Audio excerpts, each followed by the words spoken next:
In this episode of the Faith Transition podcast, I dig a little deeper into Marlena's experience being born and raised in Utah as an African American woman.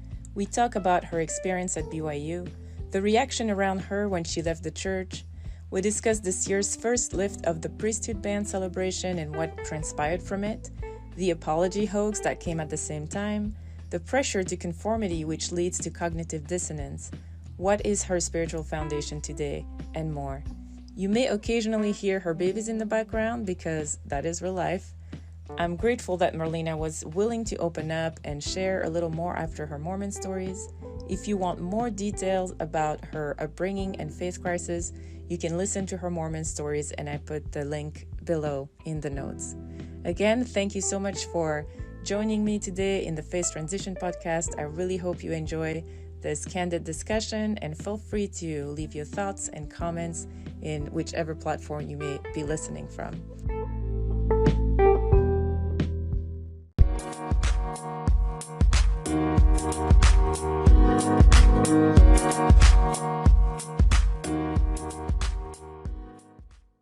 Marlena, thank you so much for being willing to talk to me. I was super intrigued after I listened to your interview with John Dellin on Mormon Stories, and there were a few points that I really wanted to kind of dig more into.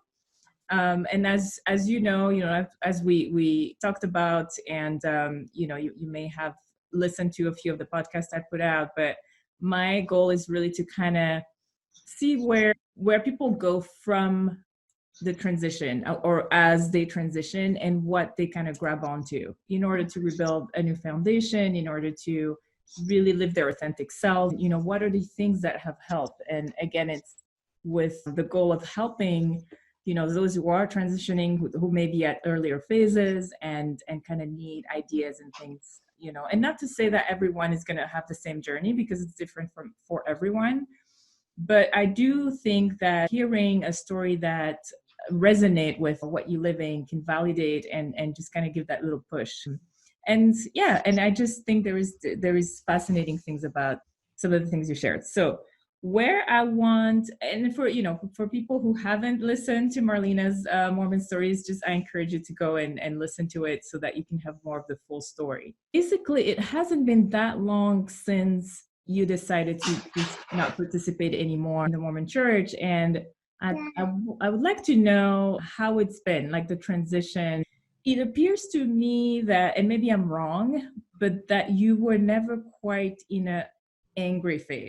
Maybe disappointment, but not anger. Or did you have? I did. It kind of, it passed a little bit sooner than I thought, but that was probably it. Almost like when I had, it was interesting when I would start transitioning away, and then once I read the letter, and then what letter are you talking about?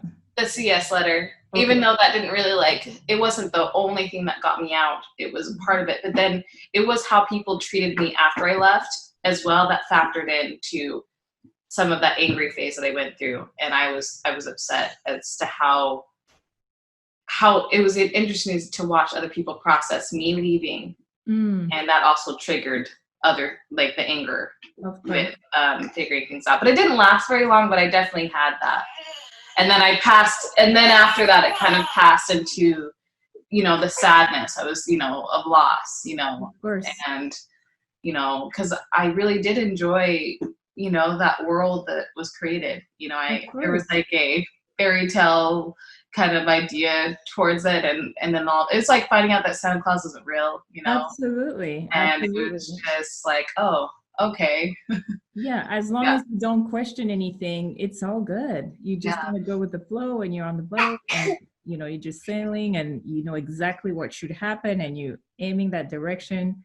So so I want to go back. So when you read the letter, the CS letter, you kind of, I'm sure, like everyone else, try to find ways to contradict it or to prove it wrong, but obviously don't come with anything solid enough to prove it wrong, because I think that's really what most people do, who really believed It's not like they just take it for face value. They do research and they do try to figure out, how can I prove this wrong so I can still believe what I believe, right? Yeah. Now, my question to you is, did anyone in your ward at the time, friends inside, asked you why you left? No, actually. It's almost like they're afraid to ask. I found that some people are almost, it's like they want to believe the idea that I've, fallen or that I'm struggling, than that. Well, actually, I take it back. I did have a couple of friends who did ask me, and I felt like they're a little bit more open in the religion than I feel like most people are.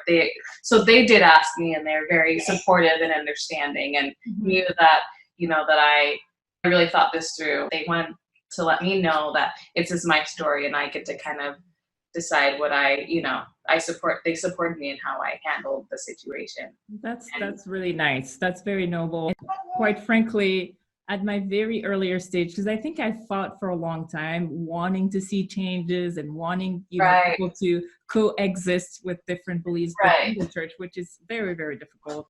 So anyways, it's interesting. And also the more I think about it and how looking at all the people I know, all the people I was supposedly close to my whole decades in the church, I mean, there is a couple of few who did ask.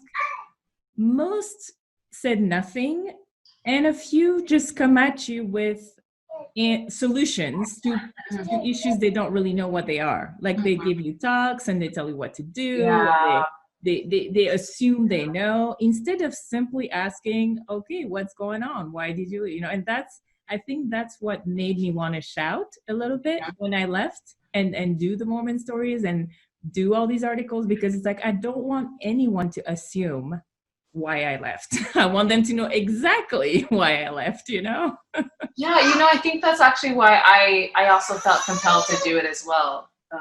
Because, I think there's especially within the church, this idea that people who leave, they're only leaving because they want to sin, quote unquote. I remember when I was really active in the church and my friends would leave, and I'd have this idea that somehow I was better than, I didn't really I couldn't articulate that, but now that I think back on it, it was this idea that I knew better than them and that I needed to help them to come back, and that they're lost.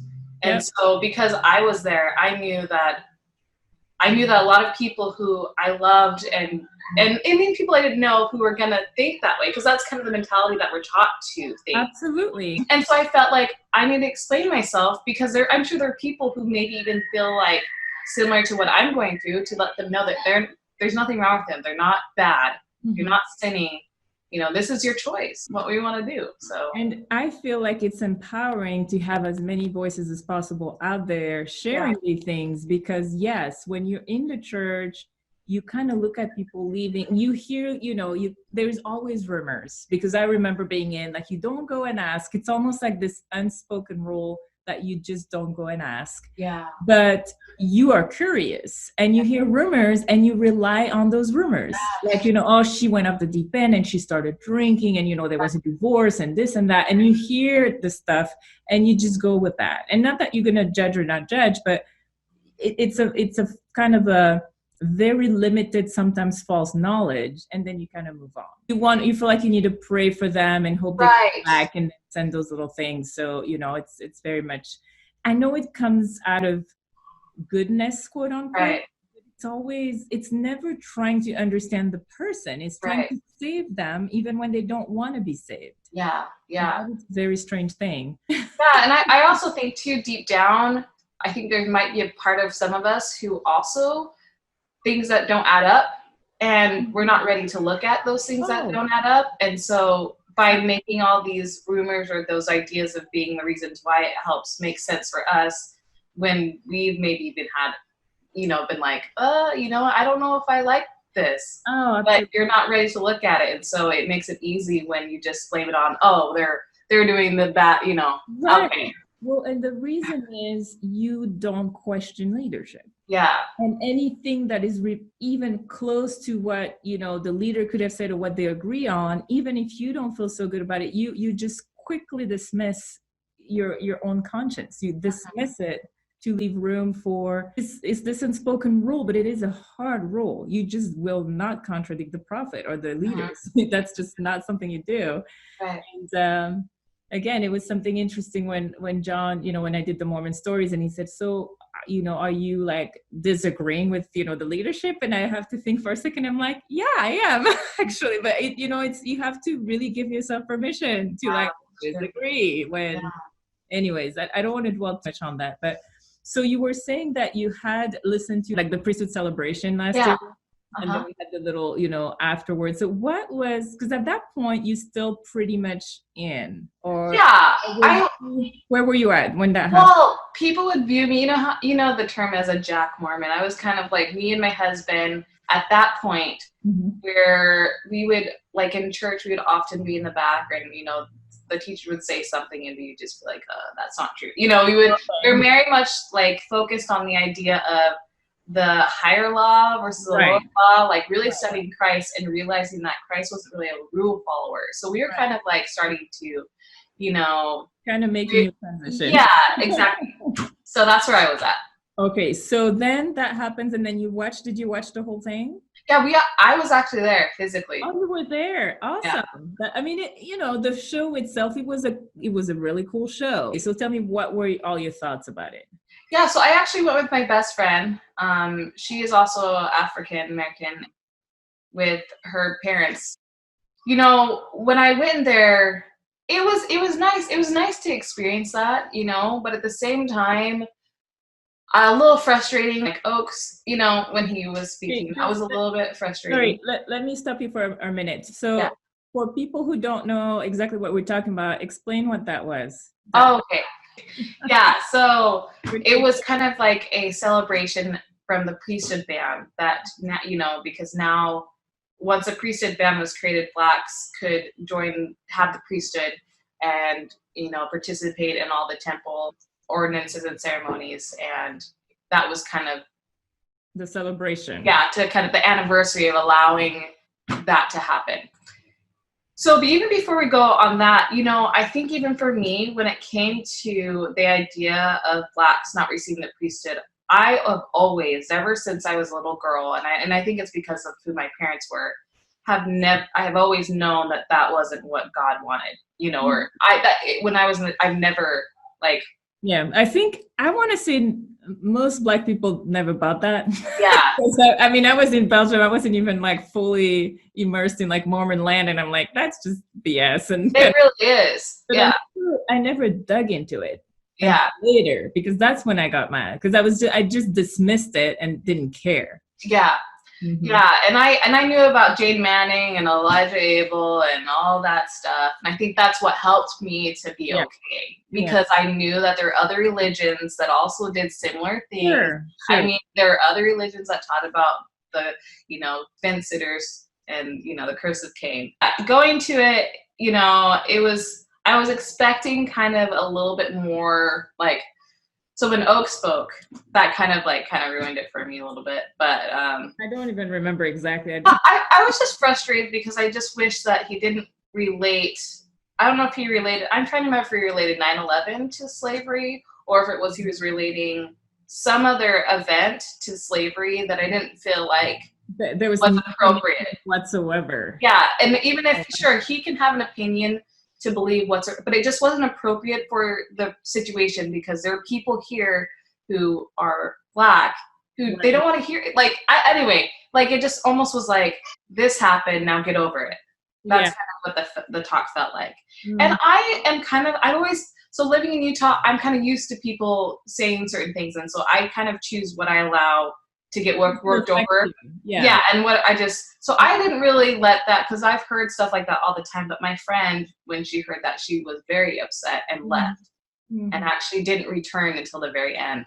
Oh, wow. So she left the room? Yeah. Well, yeah. She had a point. She made her point. Yeah.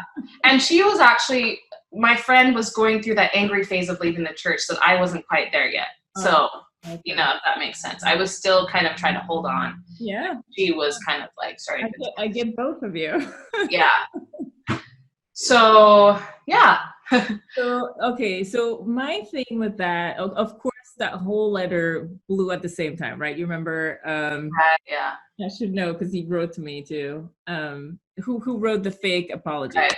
Oh, is it Jonathan? I don't remember his name. So when, of course, I was already out a couple of years when that happened, but I somehow, in my feed or someone sends it to me, and the first few lines, I'm like, of course, believing it. I'm like, oh wow, that's long time due, and then very shortly after, someone else says, hey, I'm actually part of this. She wasn't like, she didn't write, but she helped doing it.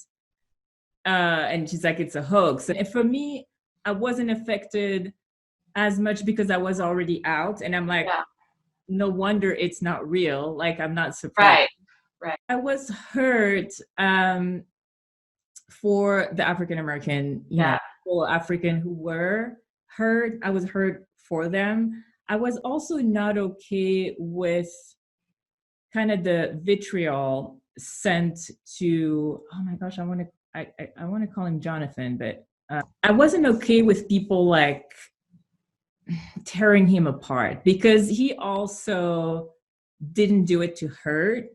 And it did, and I think he got it and he felt super bad. And the whole people behind, like, and if someone's going to do something like that, let it be a Black person, because at least, I agree. Each other, whatever. I agree. So, I went in some of the forums and people were being very, how do you say? Sometimes it's very difficult to have those conversations. If there is, it's almost like if there is a white person in a room, just shut up and listen, say nothing. But that's not how communication goes. You have to allow for back and forth and agree to disagree, but to slap down people no matter what and not let people express themselves. I never agree with that.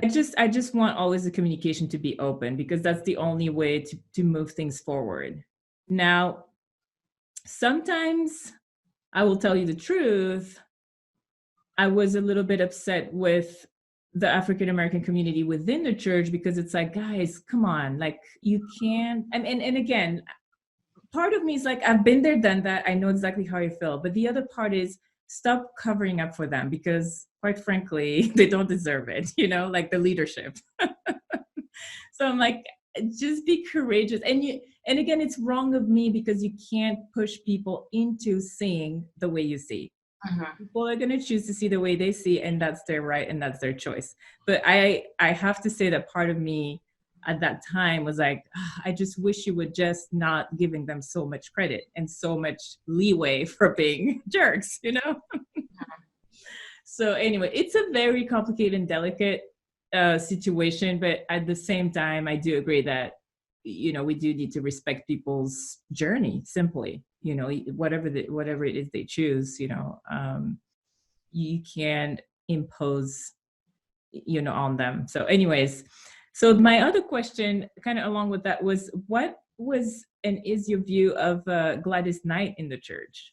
Yeah, so do you want me to address what you were just talking about first? Yeah, whatever comes to mind. So for me, when that came out, I was angry. And I was still kind of like I said, I was still kind of like, still figuring out where I, making the church fit me, I was kind of being, but I was a little upset about it, because even though I'm sure, like, even now that I get it, now that I'm out, but I also can totally identify and understand why a lot of Black members got really upset, especially those who have been living in Utah like me, and I have this like weird feelings because I'm out now and I get it. And then I also can totally remember when I was so in, and how hurtful that was for me. Because I remember I was sharing it, and I think it was even frustrating that the person that told me that it wasn't real, but they were white. And unfortunately, I just have to be honest, if it was a Black friend who would have told me, hey, Marlena, this actually isn't true, for some reason that just wouldn't hurt as much. Yeah. Does that make sense? I get it. It would have been, but it was almost like, it would still be sad and wrong, but it would have been taken differently. Yeah, because I feel like even though this guy, he did mean so well, he still doesn't understand, because he's not Black. So it just was like, even though he meant well, it still felt like, yeah, this isn't going to happen. And you're right, it's not going to happen, but it was almost like, you know. I remember he felt bad about it, you know, like, Yeah. and the intention wasn't to hurt. Yeah, I get that. Yeah. I just felt like he, you know, that's just at least, you know, I think he maybe needed to just thought of what would happen. Yeah. I mean, I feel like he should have just expected that was going to happen. But, you know, now that I'm out, even it's like interesting because I do have those feelings, but at the same time, I'm also grateful for it. Because now that I'm out, I'm grateful. It brought it up again, because quite frankly, do what you preach, you know, recognize when you're wrong and apologize for it, because an apology is appropriate. Well, and I could be wrong, but from what I understand, it wasn't the first president's idea to even put that together. And I know who did.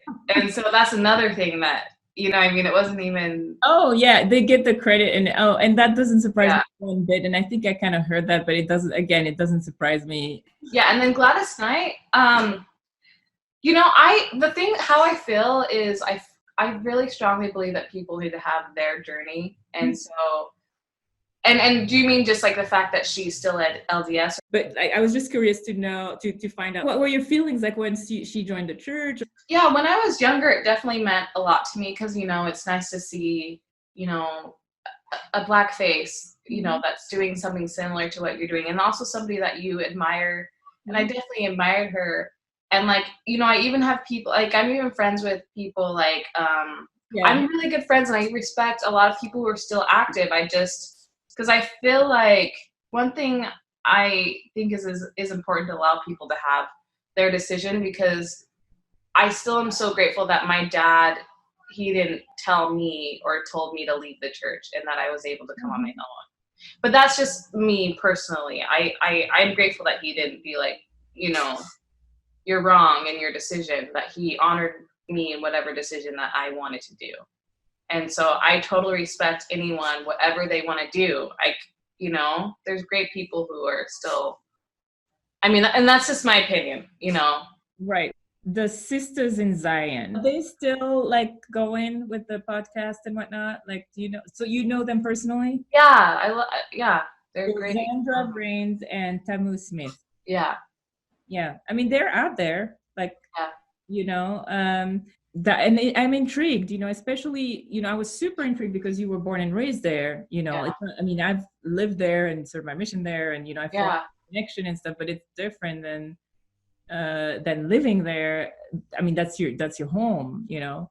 And I remember when I was at BYU, like, one of my jobs was to be kind of a tutor to these two little girls that I really adored. They were adopted. They were Black little girls living in Alpine, and I was babysitting them and tutoring. Basically, I think the parents really wanted them to have another Black person around, and they were super sweet and stuff. But yeah, I was wondering often, like, how would it be to just be the only one in your town and African Americans in Utah? But did you guys have like some kind of like get together with other? Yeah, so you've heard of Genesis, right? Yes. So I used to go actively all the time. Should I explain it? Yeah, that was definitely an outlet, because it was a group, you know, a place for African, you know, Black people, members to come. And I mean, anyone was welcome, but to come, and, you know, it was great because, like, testimony meeting, like, people would talk about real stuff, you know, but, and you know, they brought in, you know, kind of like some, you know, similar things that are seen in Baptist churches, and, you know, we're allowed to clap, and, you know, allowed to, you know. Well, culturally, it was different too. Yeah, and I think that's what saved me. That's what kept me, I think, in the church for so long, because, for instance, you know, after we would say the prayer and song, they'd tell us to stand up and to meet someone we never knew, and we would talk and like hug people, you know, and you could feel the love, and like, you know, it felt so genuine, like, you know, people, you know, we were hugging, we would shake hands, and then, you know, afterwards, I don't think they do this anymore. They might, but we used to have refreshments, and we were able to sit and talk, and we were there till like 9 p.m. Like, Wow, I kind of wish I had, gone to that. I was, busy with school, and then I had my own stuff going on, and I never really ventured that direction. But I felt when Gladys Knight joined, in fact, I met her on Temple Square, like maybe a year after she had joined, and I showed her around. She came with her whole family, and she was super sweet. She was very genuine. I just loved her. Yeah, she's her own person, and I really admire that about that. And I love the spirit she brought in, and it's exactly what you're talking about, except it's that her on her own. I mean, you remember when we had the Relief Society General Conference, she would talk, and it would be such a different feel, like what you're explaining, where she kind of bring that vibe from the African American culture, and it was just so refreshing. I'm like, yes, and everyone loved it too. And they're like, oh, finally, we don't have to be so stiff in our chairs. If she can hang out, I hope she stays, because I think she's really good blood within the church. Yes, yeah, and that's like kind of why I feel like there's some people who are even choosing to stay because they feel like they can help bring change, and they have. I think that they have. Yes. And so, but I just know that's not my journey right now. What I was curious about was, once you left, and I love that part where you decide, you want to reconnect with your father.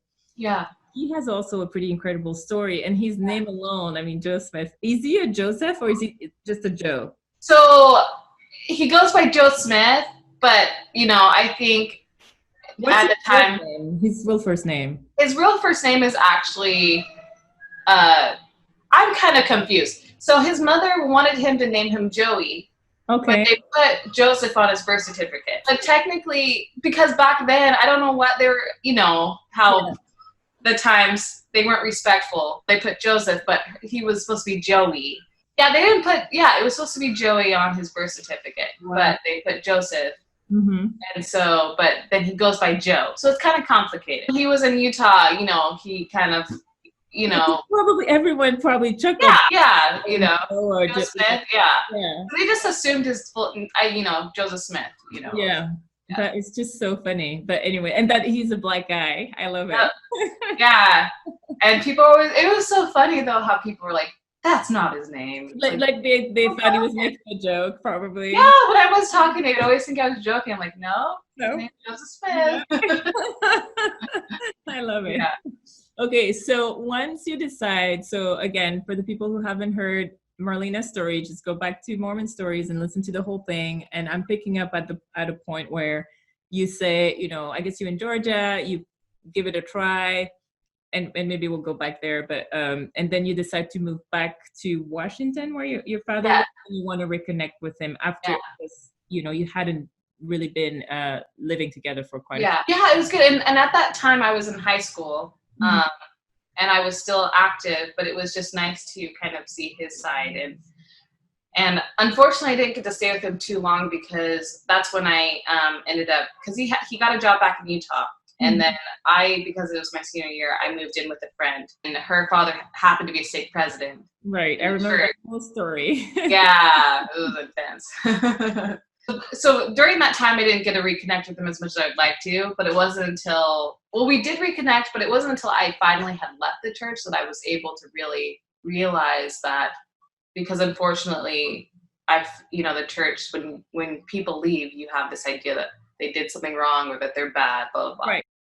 But then when I found out, it changed my mind. And I mean, it didn't help too, because my parents were divorced, and, they both had a big part in it, but he also did some things that, so there was a lot of things that also added to, the whole situation. So what I'm curious to know is, did you ever had that conversation of why did you leave? And like, did he ever open up to you finally, as far as like church goes? I don't want to go into any, if he had a crisis of faith as well, and real stuff. And when did that happen in your lifetime? Because it's also very courageous of him and graceful for him to have kept it all. Yeah. And I don't know if you maybe shared with your mother, and that's one of the reasons why it's conflict, because I know a lot of couples where one is in faith crisis, the other isn't, and then it creates conflicts in the marriage. Right. For my parents, if my dad had have gone through that faith transition at the time of their if that wasn't the reason, because for instance, my mom is married to a man who's not LDS. Okay. She's never really been somebody who was like, she's very bitch, I do what I want kind of thing. And I really respect her. I think as someone who's active, she really is able to. And she's still active today. Yeah, she still is, but I wish I could. She does it her own way. She does it her own way, yeah. But with my father, for him, he was kind of going through the repentance process. And I remember he was dabbling into like Marianne Williamson, if you know her. So he was dabbling into that, and then he actually became I think it's a minister in the Course of Miracles. He like actually went through all the courses, and I think he told me once that he actually was with Marianne Williamson when she wasn't as like big. Yeah. And they had a talk, and she wasn't judgmental or anything, and she just was like, so tell me, like, why are you still in the church? Because of where he was. And he was like, you know what, I don't know. And that's kind of because he was studying a lot of like the Fourth Agreements and a lot of these things. I realized like, oh yeah, I'm not really like, this isn't really for me. And then that's when he left. And then my father, even my great grandfather, was very, very spiritual, as you can see. And so that was just in my background. And I think he started to kind of gravitate towards that, like I did after as well. Dig into that. So basically he found his own spirituality, which was the church, because quite frankly, for people who are seekers, the church is very restrictive. Yeah, exactly. It's like you need more, and you need to just go find out and explore. And all religions, frankly, are kind of, at least in my opinion, I felt like he was like not really religious. It's like I started to be okay with the idea that I don't know everything, because I feel like when you're in the church, it's like everything's explained almost. Yes. It's like I have an answer for this. I need to know the answer. Or if I don't know the answer, it will come later. But like, as far as like, I know what's going to happen when I die. I know what's, blah, blah, blah. I know. And I've kind of been open to the idea of I don't know, and that's okay. I don't need to know everything. That's where I'm at. And it gives so much peace when we come to that conclusion of it's okay not to know. Yeah. So with your father, then at that point you left, and then you went to him and explained to him why you had left. It was a little bit different. Like it wasn't quite the same. Yeah, and he that's when he opened up and told me why he left, which I really respect, that he didn't do this in the midst of. And at the same time, I was like, when he was going through his faith transition, I was like 10, I was young. Right. Yeah, so I'm grateful that that's when he opened up and told me more. And that's kind of how I feel, because of what it helps me with, how I approach people who are still faithful. Anyway, in my opinion, I just am grateful that he didn't tell me that what I was doing was wrong. And so what about your mom? Like once you decided, like what was her reaction, and how the relationship been with her? Yeah, I'm really grateful for my mom, because my mom has always been the type to be like, you get to choose what you want to do. Ever since I was a little girl, she's always been that way. Anytime that even the members would say something that was off or wrong, she would tell them off. And in Linden, Utah, a lot of people weren't used to that. And she was very much like, no, that's not true. We had a Black Christ in our house. So that's nice. That's yeah, exactly. So like my mom, when I told her, she was shocked, because I think my whole family was shocked. Because I was a very much like, everyone else like kind of slowly left, and I was like the one that I would go to church on my own. I would read the scriptures. I was very active, and they just never thought I would ever leave. So they were all shocked, but my mom was shocked the most, because I think she was worried that it would just be lost. Yeah, and also she was sad that it wasn't me and her anymore. Right. It was me and her, and she was able to be my escort when we got married. Got married to my husband. So she was sad that she was losing that. Yeah. And I think there was a part of her that was like, because my mom used to be Catholic, so I think the idea of leaving a religion, I think, still is kind of ingrained. And it's ingrained. Yeah. Even though she's not like typical active Mormon, the idea of leaving, I think, is really hard, because it's like you're leaving a community, of flock, exactly. A way of being, and that was me and my mother too. Yeah, and it's funny, because like when I look back, I was the one, like when my mom like when mom was dating, I remember like she'd have, you know, her garments and she would like kind of pull her garments down to, you know, be kind of like, you know, sexy or whatever. And I'd be like, Mom, pull those up. So that was kind of like our relationship. I was more of like the one, I was the stickler. But then eventually she got, I mean, she's okay now. Like, oh yeah, you know what? So my mom, she watched the whole podcast. Oh wow. Watched it, and then she actually read the CS letter. So like my mom, but she's still active. Like she's still a member, but she's like, yeah, you know, she's like, yeah, you're right. This thing is kind of messed up, but it's like, it's the culture for her, the families and the friends that she's met. Absolutely. And the way that she is as a person, she's always been what she believes. So she's true to herself with the community. So I feel like is the community, and that's exactly. So I feel like for her, I wish that I could be like her in the church, if that makes sense. Then I could, if I wanted to stay in the church, then that's when it's safe. But I just couldn't. I'm not that. It was hard for me to honor myself and be authentic in the church, and I had to leave. But for people who can be themselves and call out the crap, I think, you know, it's a different experience for them. You know? Absolutely. No, I'm the same way. I admire people who are able to just, you know, do it, you know, and not be bothered too much. But there is, like anything else, it's not black or white. Yes, I agree. There's a lot of good in the church. I mean, I've had a lot of good. You know, I get that for some people, it's their community, it's their family, want to sacrifice that. So now with your spouse, you're pretty much aligned on where you are, like you pretty much, and that really helps. Yeah, you know, it was interesting when he watched the CS letter. He also was so respectful to me, and he read it, but he was like, Marlena, you know, like, I don't want you to feel like you need to come to like be where I'm at. It's okay if you still want to be active. I support you. He basically was okay with trying to suffer alone, but I think he didn't quite realize that just being Black in the church, I think it's hard not to have struggles in the church. And so even though I hadn't read the CS letter at that time, I had so many things that were on my shelf, as people say. You know, the one thing I guess I would like to touch on is there are times when I look back on it that I feel like I was the way that I don't want to necessarily say that I was a victim or kind of being the victim mentality, but the way that I was treated, if that makes sense, as the identity of being Black at BYU is like such a token thing. And maybe you can relate to this.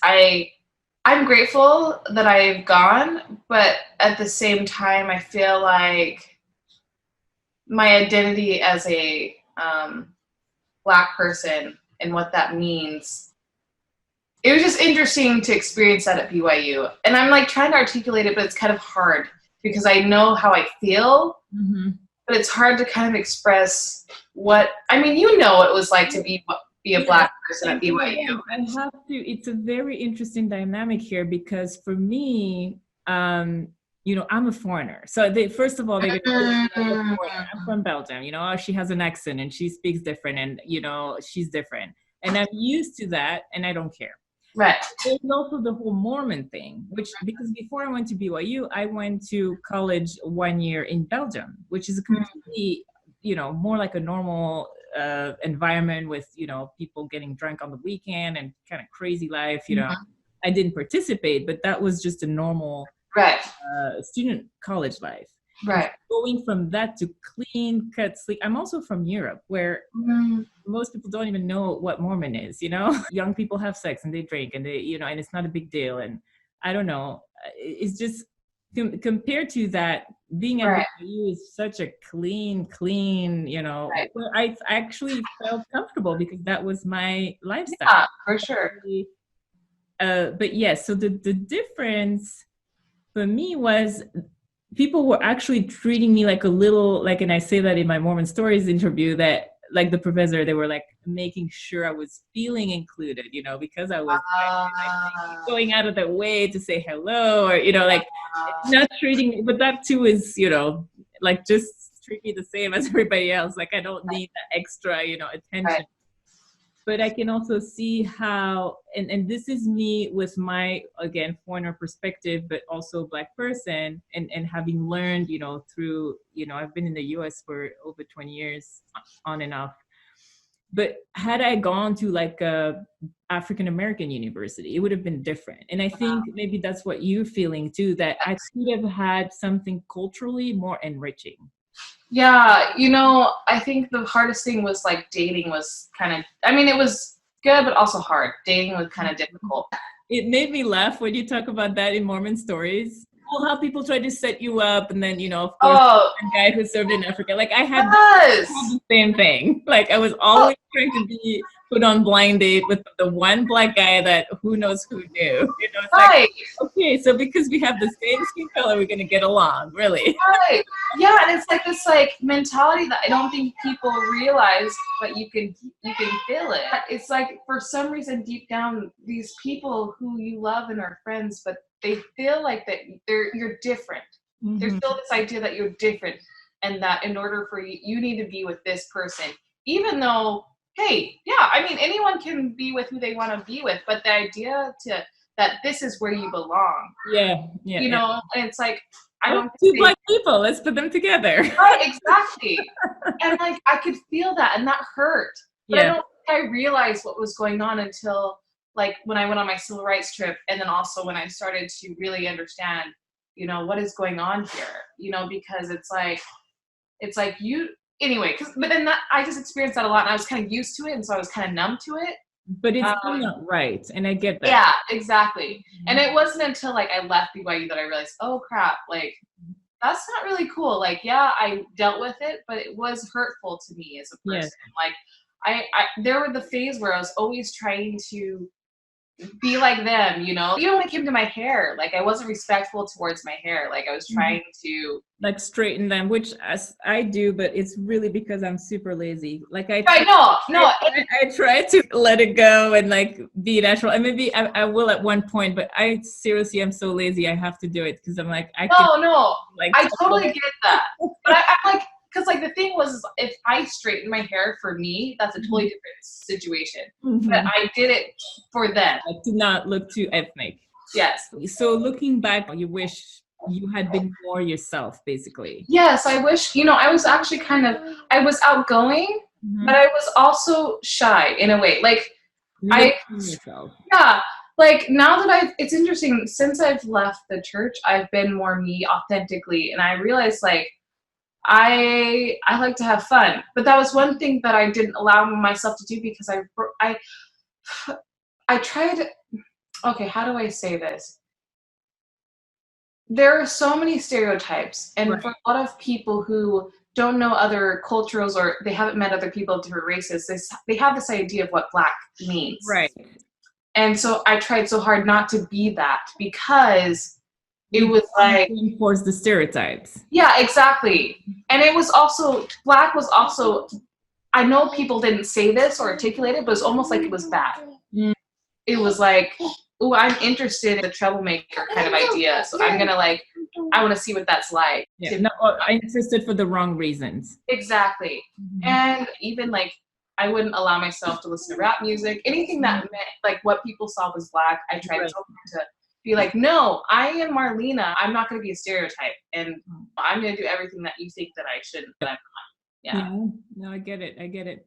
I think I conformed from Belgium, so it was different again, that the African American culture itself, but as a Black woman. But I think the number one thing that I did conform to was being a Mormon and being like the super TBM, like true believing, walk by the letter of the law Mormon. I like to say I was always kind of cool because I'm European. And because when you grow up in Europe, things are different, and of course I have all that culture. So even though I was like straight laced, I still have that kind of cool edge to me. Yeah. But I was also not fully myself. I was also trying to fit that mold of super good stay-at-home mother that is so focused on like the homemaking and stuff like that, when really deep down, that's not who I am. Like, of course, Yeah. I'm being a mother, but I absolutely love being me and doing what me like to do, aside from the home and the mother and everything else. So finding that balance was really hard for me for a long time. And I had all these cognitive dissonance Yeah. to fit a mold that really wasn't me. And yeah, it took decades for me to undo all that and to finally, find that balance and being affirming, like, I'm a woman first, I'm Juliana first, I'm a mother second, I'm a wife second, I'm a mother second. Like, what, it's so important, because if you can't be happy in who you are first, you can't be super happy in the other stuff, because something's missing. And so I really I hope for women that they will continue to speak up. Yeah, for sure. And I mean, I know not everybody can do this, but moving to Washington State has dramatically helped me.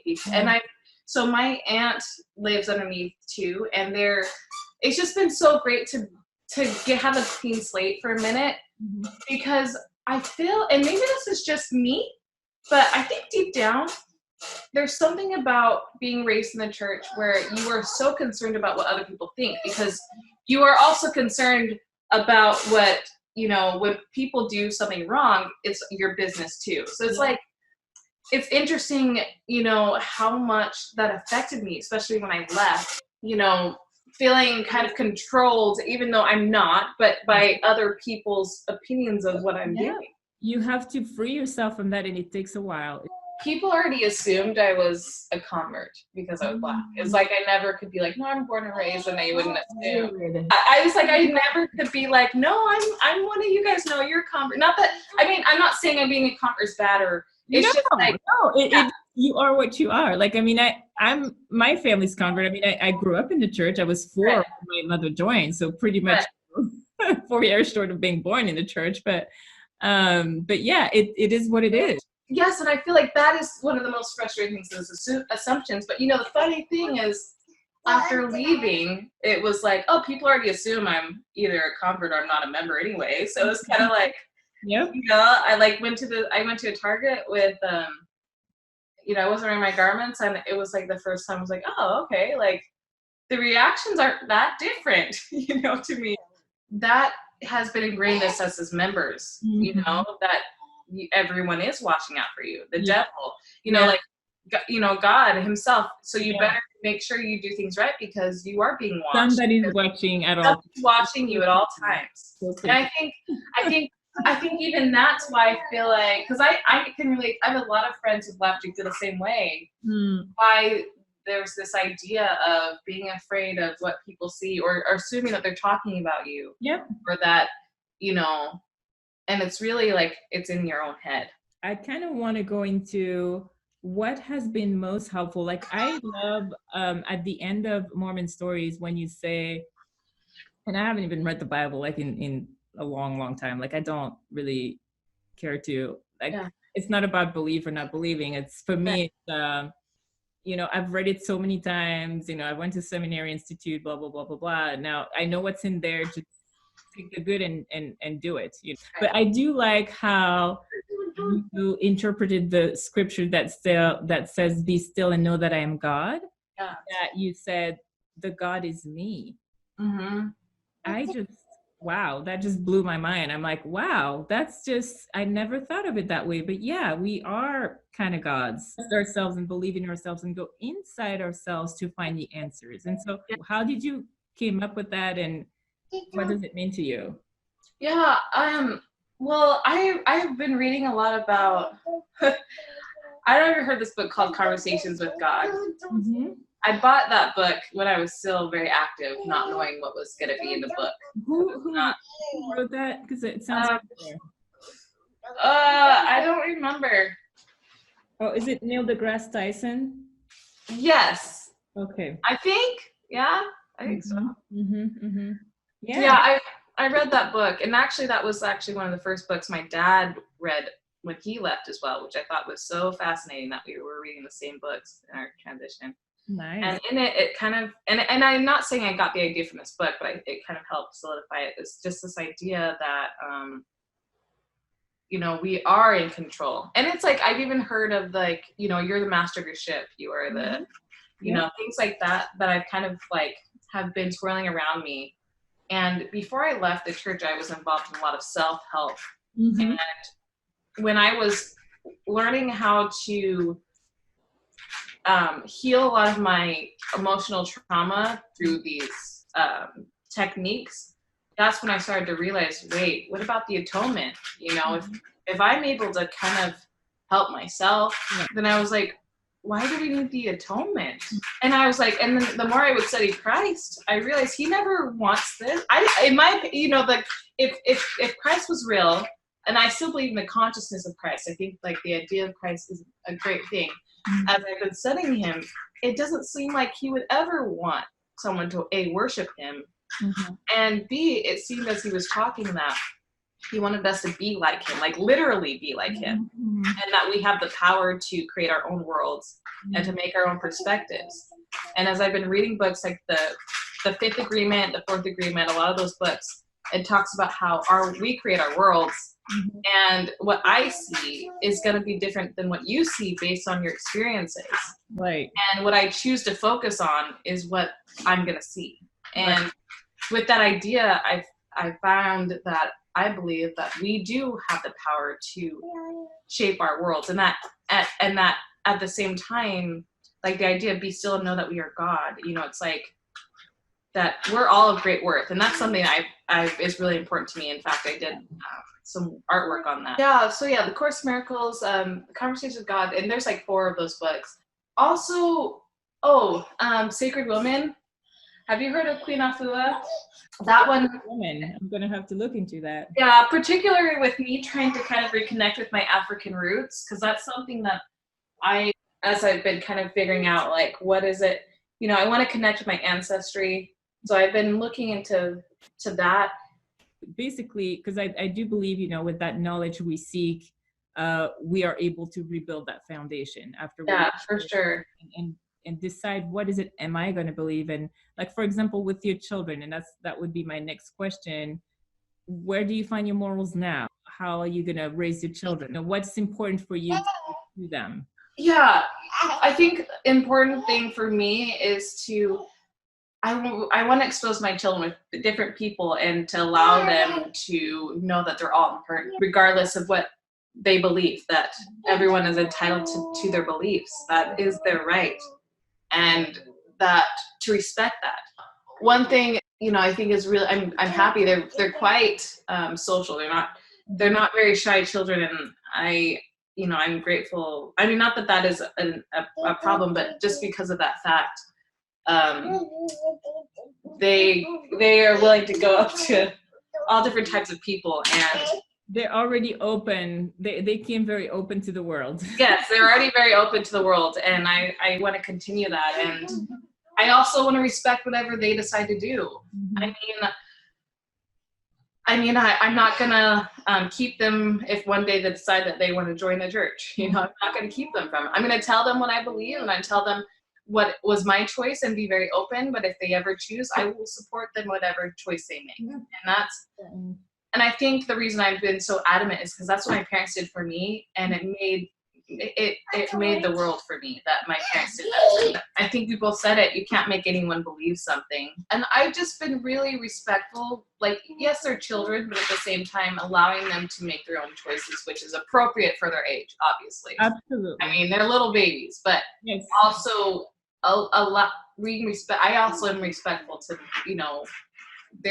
what they kind of want to do in this world. If there is anything you would want to tell someone who maybe is at the beginning of the faith crisis, kind of in that really hard, lost, painful stage, if you could say something to them to maybe comfort, what would you say? I would say to honor yourself. I'm really grateful because I found other women who were also going through faith transition, and I feel like if I didn't find them, it would have been a lot harder because I kept questioning myself. I mean, I don't know about you, but for me, when I was leaving, it was like, at one point I'd be like, yeah, this is the right decision. I'd go back, oh my goodness, I'm a I'm evil. It's really nice to have some other people who are like, I felt the same way. It's not just you. All right. Well, thank you so much. Thank you. That's good. So good talking to you. Hey.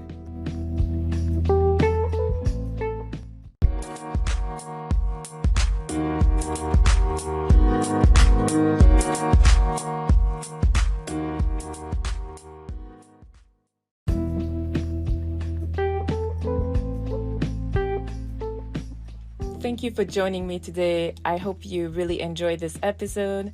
Remember that life has amazing things in store for you if you don't give up. I'm Juliana. This is the Faith Transition podcast.